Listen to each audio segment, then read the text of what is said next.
Hey everybody, Bobby Redskins 21 here. It's been a long minute, but I'm back here with a quick unboxing of the Air Jordan 11 Bred colorway released for the 2019 holiday season. So let's get into it. Keep it on the level. Keep it on the level. I'm climbing up the. Keep it on the level. Keep it on the level. I'm climbing. Before getting into unboxing, let's start off with a little bit of history. The Air Jordan 11 Bred colorway was originally released during the 1995 and 1996 timeframe.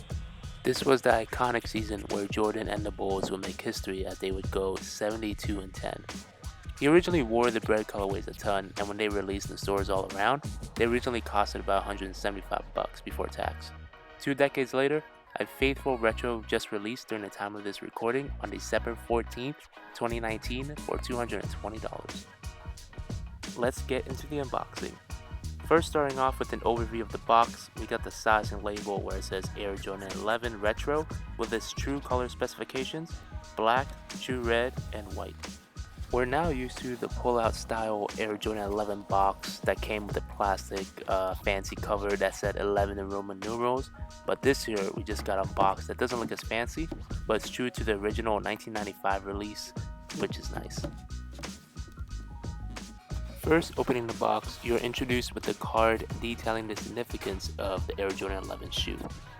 Then getting to the wrapping paper, you have a garbage bag-like material, which does resemble the 1995 shoe.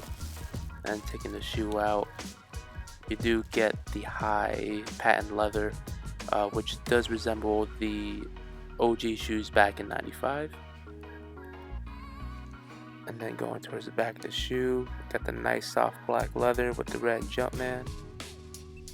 And then on the front, you got the ballistic nylon material with the Jumpman Jordan on the third spacing. And then on the toe cap, you do see a little widow's peak on the patent leather there.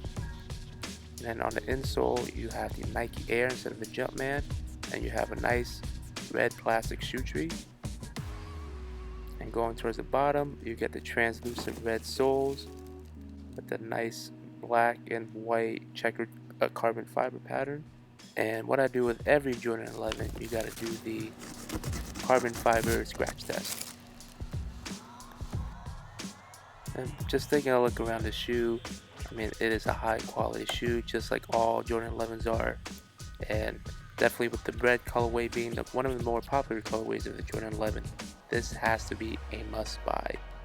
The only complaint I've heard about these shoes were that the carbon fiber shank has the white and black checkerboard pattern instead of having the grayish black checkerboard pattern that was featured on the 1995 pair. Also, another complaint that I've heard is that Nike released too many of these shoes. I heard it's around the realm of 2 million, but comment down below on how many shoes you think were released. But this definitely hurts the resale value, not too much, but you still make a quick buck. I've seen many pairs on eBay go around for 280, 290. My overall thoughts of these shoes, they're high quality and faithful retro release compared to its previous releases like the 2012 version. These are a great buy, and since the resale market isn't as crazy, I definitely recommend picking these up anytime if you struck out on this pair this past release date. And yeah, thanks for watching guys. I've been MIA for a while, but please stay tuned and smash that like button and subscribe for more content coming soon. This is Bobby Redskins 21. I'll catch you guys later.